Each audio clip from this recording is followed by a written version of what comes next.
Okay, har'a kan walii wajjin barannu jechuudha.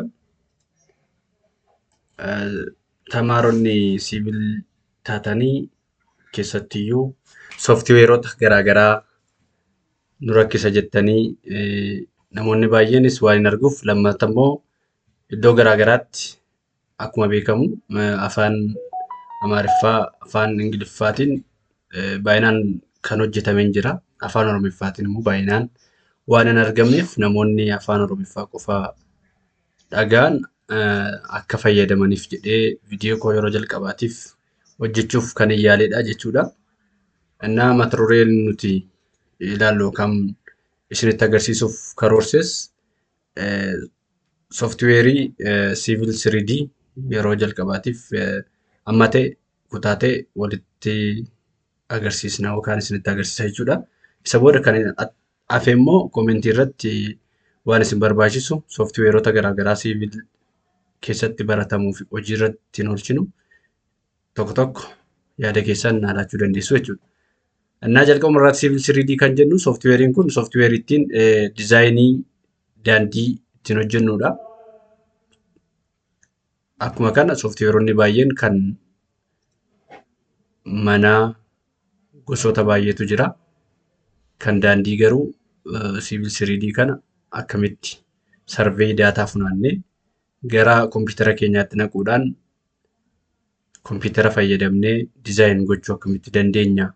Horizontaalii, vertikaalii karviin isaa maal fakkaata? Akkamittis goona? Kan jedhutu asirraatii muraasa isinitti agarsiisa waan ta'eef fuula deeskitooppii kanarraatii wal wajjin ilaalla jechuudha. Jalqaba irratti kompiitara keenya irratti sooftiweerii siivil 3D kana caanuu qabna jechuudha.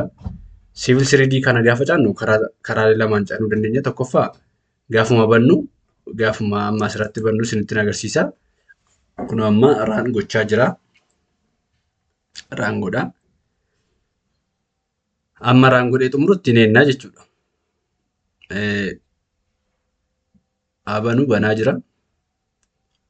Xiqqoo si obsaan hin eennaa. Kunoo iddoo kanarratti akka agartanii maaltu jira? Laayisensii aktiiv yoo goone laayisensiidhaan yookaan immoo birrii kaffaluudhaanidha jechuudha. Inni kun baay'ee intinii waan ta'uuf akkamittiin aktiiv gochuu dandeenya kan jedhu kana yeroo biraatti walii wajjin ilaaluu dandeenya. Amma garuu yeroodhaaf raanii guyyoota 30 akkasumatti natsaa yookaan firii kan ta'e arganna jechuudha iddoo kanarratti. Guyyaa 30 amma fakkeenyaaf guyyaa 30 kan hin buuse garuu amma guyyaa 27tu naafee jechuudha. Guyyaa 3 fayyadameera irraa jechuudha sooftiweerii kana erga buuse. Kanaaf raan hin jedhaa jechuudha. Raan gaafa hin jedhu naa baneera bakka. Kun fuulan irratti iddoo kanarratti diizaayin godhu jechuudha. Innaa gara fuula kanaatti erga nu fidee booda iddoo kanarraatii tuulsota baay'eetu jira. Isaan keessaa jalqabuma irratti inserti kan jedhu iddoo kanarratti baay'eedha. Achi keessaatiin maal seenna jechuudha? Inserti see jettu kanaa jechuudha. Maal gochuudhaaf? Sarveey daataa keenya akkamitti gara fuula yookaan immoo gara daataa beezii keenyaa kanarratti fidannee diizaayin akka nuu godhu yookaan diizaayin gochuu dandeenyaa kan jedhudha. Karaa gurguddaa sadiin impoortii yookaan daataa keenya gara keessa sooftiweerii kanaatti galchuu jechuudha. Fiduu dandeenya. Karoota sadanuu har'a isinitti agarsiisuuf yaala. Gara insertii kana erga dhufnee booda impoort sarveey daataa kan jettu kana ni tuqna jechuudha. Kiliik gaafa goonu specific database database irratti siif nu godhu specific godhii nuun jedha. Kunoo iddoo kanarratti as keessaa yoo barbaanne create new survey database kan jettu kana create goonee caafuu dandeenya. Fakkeenyaaf an maal jedha civil jedheen barreesse. Okay. Isa booda kunoo civil kan jettu iddoo kaara naafiti. Atoo hin caafanis warra kanarrattis gochuu nan danda'a. Garuu amma nan caafee jechuudha. Erga hin caafee booda edit survey database settingii keessa gallee wantoota tokko tokko sirreessuu ni dandeenya. As keessa gaafa gallu wantoonni baay'een akkasumattiyyuu by default sirriidha jechuudha. Gin distance kan jettu fakkeenyaaf nuti distaansii keenya irratti kan fayyadamnu amma meetiradha. Ishee kana hin sirreeffannaa jechuudha. Isa erga sirreeffannee booda okay jennee baana. Egaa jennee baane booda maalni create new service data kan jettu kana create godhanneerra amma maal next jenna jechuudha. Next egaa jennee booda specific data source kan jettu kun lamaffaarra nu dhufti jechuudha. Ishee kanarraa immoo data source typing keenya maalidha? As keessa seennee gaafa ilaallu nuti kan galchaa jirru pointiidha. Sarfii daataa gaafa funan pointiidhaan waan ta'eef pointiidha jechuudha. Isa galchina. Karaawwata garaa garaatiin daataa soorsii kana sassaabuu ni dandeenya. Nuti garuu amma kan fudhanne sarfii daataa pointii waan taateef pointii jennaa jechuudha. Isa booda as keessa seenuudhaan maal goona daataa keenya kana jalqaba dura seennee isinitti agarsiisa Excelii keenya irraati akkamittiin akka jiru kunooti daataan keenya kana fakkaataa jechuudha Excelii irraati. Kunoo isa kana seevii goonee baaneerra jechuudha. Isa kana maqaa biraadhaan yookaan immoo BB jedhee kan hin tsaafeen seef godheetan ba'a jechuudha. Gaafa baanu immoo Excelii keenya keessaati ishee kanaan X'dhaan bahuu qabna. Yoo kanaan baane achirratti nuun fidu. Kanaafiyyuu kanaan bahuu qabna jechuudha Excelii keenya keessaa. So amma daataan koo an Excelii irraa seef godhe diskitooppii irratti kunoo diskitooppii irraa kan barbaadne irratti seef gochuu dandeenya. Ishee kanaadha jechuudha. Seefii gaafa goonu immoo wanni biraa maalni CSV ta'uusee cheek gochuu qabna jechuudha gaafa seef goonu Excelii keenya irraa. Isa booda click gaafa godhu file of typing keenya maalidha CSV. Isheen kun asirraati sirrii miti taanaani open gaafa jennu nuuf hin hojjetu. Kanaaf ishee kana cheek godhachuu qabna. Maaliif wantoota baay'ee jiras keessa. Garuu nuti ishee kana ta'uusee CSV ta'uusee cheek godhachuu qabna jalqaba jechuudha. Isa booda open gaafa jennu nu gara kamiirra dhufe jechuudha. Daataan keenya kunoo hin galee right jedhe jechuudha. Yoo baasuu barbaadne eegsenna right hin jenne taanaan hin fudhanne jechuudha daataa. Amma garuu right waan jedhee fudhateera. Isa booda maaltu naafaa daataa keenya gaafa sassaabee north east point level elevation warra jedhamu akkattiin hin jira. Isaan kun iddoo kanarraati isa ibsu jechuudha. Isa kana ibsu jechuudha. Amma fakkeenyaaf asirratti point east north elevation description jetti jechuudha isheen kun. Ishee kanaan akkaataa Excelii koo irratti ittiin seef godhetu murteessaa jechuudha. Ani garuu akka daataa amma Excelii kooti irratti pointiin jalqabarraa noorziin itti aana, istiin itti aana, elevation itti aana, description itti aana. Kanaaf ishee kana jechuudha kiyya. Kanaaf kunoo daataan kun bifa kanaatiin maal ta'e jechuudha naaf galeera jechuudha. Isa booda maaliin godha jechuudha next jedha.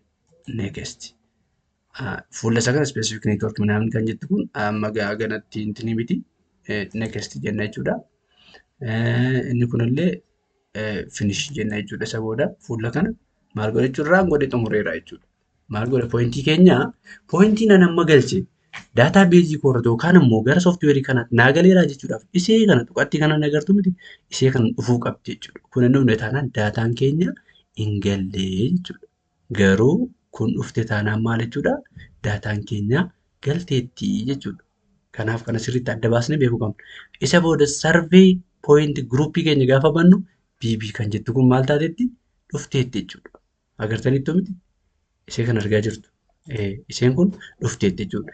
Ishee dhufte kana immoo gara kanaatti akka nu dhufuuf yoo barbaanne akka kanarratti dhufee pointii kana asirra wiindoo kanarratti akkamitti dhufee iskiriinii keenya irratti nu ba'a kan jedhu kana raayit kilikii itti buuna. Raayit kilikii gaafa itti buunu insert into drawing kan jettu kana itti buuna jechuudha. Isa booda analyze argitanii iddoo kanatti dhufte jechuudha. Isa booda ishee kana maal goona zoom goonee gara kanatti finna jechuudha. Daataan keenya kan gale kam jechuudha kanadha jechuudha. Daataan nuti galchine kana daandiin keenya maal fakkaata kana fakkaata jechuudha. Erga kana galchine booda maal goona amma kanatti aanuudhaan maal goona jechuudha sarfeesii qabaachuu qaba. Sarfeesii kanatti sarfeesii itti hojjenna jechuudha. Gara kana dhumnees keessa yoo seenne pointiin keenya nuuf galeera. Sarfeesii kana raayit kilikii gaafa goonu create sarfeesedha. Create jenna jechuudha. Create gaafa goonu as keessa tiraangulaal waan barbaanne gochuu dandeenya. Tiraangulaal sarfeesiidhaan goona kan barbaadanii hojjechuu dandeessu jechuudha. Iddoo kanarra dhumnee sarfeesii keenya kanaaf fuula isaa kanaaf maal goona jechuudha maqaa laannaaf jechuudha. Maqaa laannaaf. Maqaa gaafa laannuuf fakkeenyaaf maal jedhu sarfees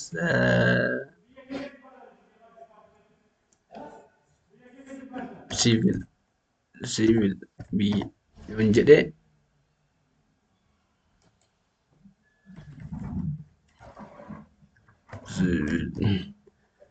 isa booda iddoo kanarratti istaayilii kana akka barbaanneen kaa'uu dandeenya. Istaayilii keenya yeroodhaaf as keessaati default yeroo baay'ee control line keenya akka kanatti background isaa kan ta'udha nama wanti kan ta'u kan barbaanne gochuu dandeenya. Isin hunda isaa irra keessanii control triangle irra keessanii hunda isaa irra keessanii mokoruu ni dandeessu. Waan tokko rakkoo hin qabu jechuudha. Isa booda maal goona? Okay jenna. Okay jennee hin baana. Kanas hunda isaa qayyaruu ni dandeenya. Description ilaachuuf hin dandeenya. Isa booda okay jedheen ba'a jechuudha. Isa booda sarveesiin koo maal taati? Iddoo kanatti gaafa bu'u kun sarvees siivil kan jettu naaf uumamte jechuudha. Isee kana uummadhe. Egaa booda isa booda maaliin godhaa? Gara kanaan dhufaa jechuudha. Gara kana gaafa dhufu definition isee jettu kana keessa galuudhaan iddoo kanarraatii point groupii kansilaraa create goones haa ta'u point kan jennu hunda isaayyuu achi point groupii kana keessaa deemneeti daataa keenya arganna jechuudha. Right click gaafa goonu iddoo kanarratti right click gaafa goonu addi kan jettu nu dhufti. Isa booda addi gaafa goonu as keessa nu dhufa jechuudha. Isa booda BBdhaan jira kan jalqaba save goonis jira all points yoo jenne lamaan isaarra nu dhufa jechuudha. Kanaaf fakkeenyaaf BB irra lamaan isaayyuu daataa wal fakkaataadha. Apply yoo jedhe okay. Isa booda argitanii daataa koo akkaataan itti sarveesii godhate argitanii tuuti. Control line isaa kunuuti. Control line isaa akkamitti akka ta'uu qabu sarvees godhateera. Waan hunda godhateera jechuudha. Kana hunda bifa kanaan gochuu ni dandeenya jechuudha. Akka ittiin sarveesitti hojjenneerra jechuudha. Kun maalidhaa? Meetidii yookaan immoo mala jalqabaa ittiin sarvee daataa keenya gara sooftiweerii keenyaa kanaatti yookaan gara daataabeezitti import ittiin godhudha jechuudha. Amma kana hin barbaadu yoo jenne maal goona jechuudha? Balleessuu ni dandeenya. Gara sarveesii keenyatti balleessuu barbaanne maal goona? Gara kana dhufnee right click gaafa goonu iddoo kanarratti delete kan jettu gaafa seenu gaafa yes jennaan irraa nu bada jechuudha. Maaltu nuuf pointii keenya nuuf pointii keenya keessa gaafa seenu pointiin keenya dhufaniiru jechuudha. Isaan kana keessa gaafa seenu pointii delete gaafa goonu delete pointii keenya jechuudha. Isa booda gaafa kun nu dhufu okay hin badee jechuudha. Kun maalni mala jalqabaa ittiin sarvee daataa keenya pointoota keenya gara sooftiweeriitti ittiin galchinu isa tokkoffaadha jechuudha. Amma immoo karaa lammaffaa isinitti agarsiisa. Inni kun immoo maalni pointi kan jettu kanarra dhufuudhaan right click goonu. Isa booda create kan jettu dhufu okay jennee gaafa left click goonu toolsii kana dhufu. Toolsii kana lafa barbaanne kaa'uu dandeenya jechuudha. Socho'uun lafa barbaanne kaa'uu dandeenya. Fakkeenyaaf asumaan ka'a. Isa booda as keessaatii iddootti kanarra dhufnee left click gaafa goonu iddoo kanaan nu dhufaa jechuudha. Hundi isaayyuu wal fakkaataadha. Wanta haaraan hin jiru. Faayil neemii keenya akkuma sila galchinetti asiin dhufnee galchina jechuudha. Amma sila isinitti agarsiisa kan illee gochuu qabnu isinitti agarsiisa waan ta'eef tokkumadha. Asiin daddafee isinitti agarsiisaa jechuudha. Asirratti illee akkuma sila akkamitti sarvee daataa keenya Excel irratti save akkatti goonedha goona jechuudha. Kanarra click gaafa goonu sarveen add point kan jettu kana immoo hin dagatina. Point group keessatti add gochuu hin dagatina. Kana dagannee nu dhufu waan ta'eef click goona jechuudha. Isa booda nu dhufeera kun. Okay jennee hin baana. Okay jennee baana jechuudha.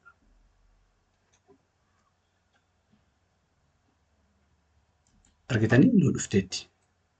Nu dhufeera argitanii tumni pointiin keenya akkamitti akka nu dhufe jechuudha. Egaa nu dhufee booda gara maalii keenya? Gara sarveesii kana deemna. Sarveesii keenya akkuma ammaatti create gochuudhaan waan wal fakkaataadha. Sarveesii keenya fakkeenyaaf BBB jedhee save haa godhe kun akkuma sila isinitti edit gochuu ni dandeenya. Okay yoon jedhe naaf uuma jechuudha. BB jedhee kan hin uume kun naa dhufeera jechuudha. Isa booda BB jedhee eega dhufee booda kun iddoo kanarratti naaf uumeera. Asirratti maaliin godhaa? As bukkee kana agartuu miti. Ishee kana yeroo tuqu definition kan jettu na dhuftu. Ishee gaafa seenu point group kan jettu dhufaa jechuudha. Ishee irratti right click gochuudhaan add jedhaan jechuudha. Yeroo add jedhu point kan barbaadinaan jedha. Yoon barbaadu or point yoon jedhee pointiin database irratti kana anatu save godhe jechuudha. Kanaaf point group kamidha? BBs jechuun danda'a or point jechuun danda'a. Tokkuma waan ta'eef jechuudha. Apply gaafa jedhu okay. Isa booda sarveesii koo kunoo bifa kanaan na uume. Kun mala meeqaffaadha? Mala lammaffaadha. Isa booda ammas balleessee ba'uu yoon barbaade nan danda'a jechuudha. Nan danda'a jechuudha. Kana balleessee ba'uu yoon barbaade qaxxeetaa right click gochuudhaan delete.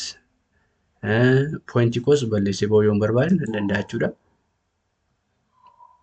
Nan danda'a asirrattis gochuu nan danda'a. Ishee kana banachuudhaan pointii keenya kanaa mitiire ishee kana isa booda delete point. Amma dhufutti hin eegganne iddoo kanarratti nu dhufayyees kan jedhu hin dhufee okay. Isa booda asirraa hin badaa jechuudha. Hin badaa kun tuulsii kana yeroo bannee kan banamedha. Yoo barbaanne haa ta'u yoo barbaanne balleessuu ni dandeenya jechuudha.